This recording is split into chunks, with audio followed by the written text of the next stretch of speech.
And I was speaking with some of them about that today.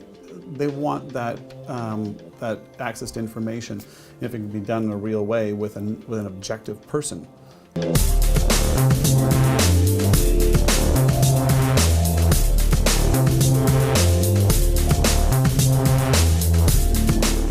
find I'm really aesthetically inclined, so the interior of the store is really important to me and how things look. There's nice lighting, there's good signage. Maybe a move away from a traditional discount box and more towards an engagement with food. You know, maybe it's time for a smart retailer to embrace a farmer's market. You've got a captive audience. You're embracing that business already, and you know what's going to happen. So why not reach your arms out and show that, yeah, you can do that? And those are only seasonal anyway. It's not something that happens all year round anyway. It's not going to happen in the winter time, but it would be a really nice gesture and move. It's collaborative, right? I think millennials think that way. For sure, definitely. If you consider price versus experience, how do you weigh those two things? I think it's definitely important.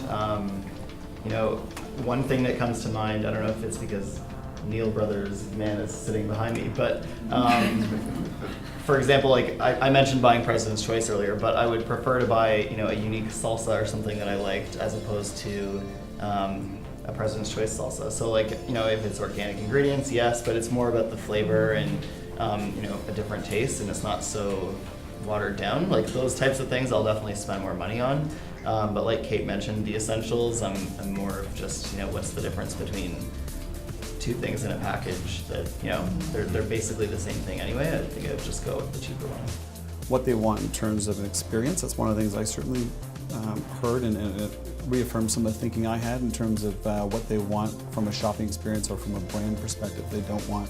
Maybe one of the things that I thought was refreshing to hear was that they didn't seem to represent a lot of the traditional trappings that we hear about, the negative sides of what maybe would describe today's millennial, lazy, entitled, and I've never really agreed with those misnomers anyway. They talked about real stuff, about what, you know, has shaped their opinions and what makes their lives a little more interesting or happy every day through a better, more positive experience.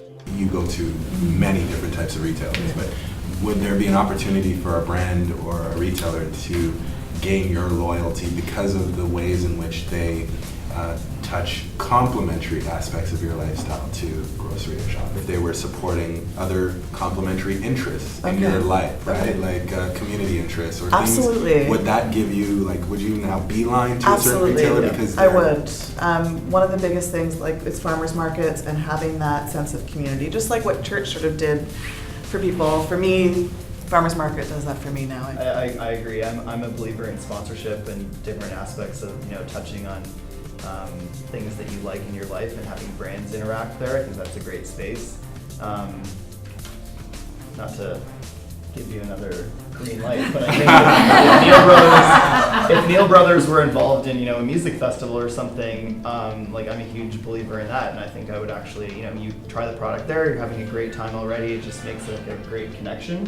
And then, you know, going back to a store, I see the product that I had at this amazing music festival I was at, and bam, I'm going to pick that up over something else. I think that someone like a Galen Weston is a great spokesperson at Loblaws. Maybe, you know, Jamie Oliver now being utilized by Sobeys. So there's an engagement and there's a realness to that. And I think millennials want real. They don't want to be talked down to. In my generation, generations previous, we watched a lot of TV, and we were probably more influenced by commercials. They don't watch commercials anymore. And they don't trust and believe everything that a commercial is trying to tell them, because it's just a prefabbed concept or notion that a large CPG is trying to get across through this, you know, one-way channel, talking down to people.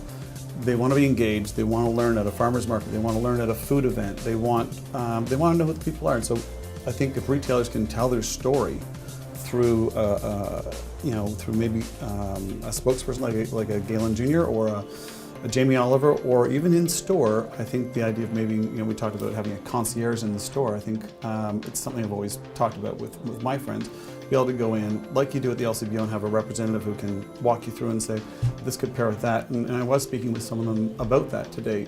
They want that access to information, if it can be done in a real way with an objective person.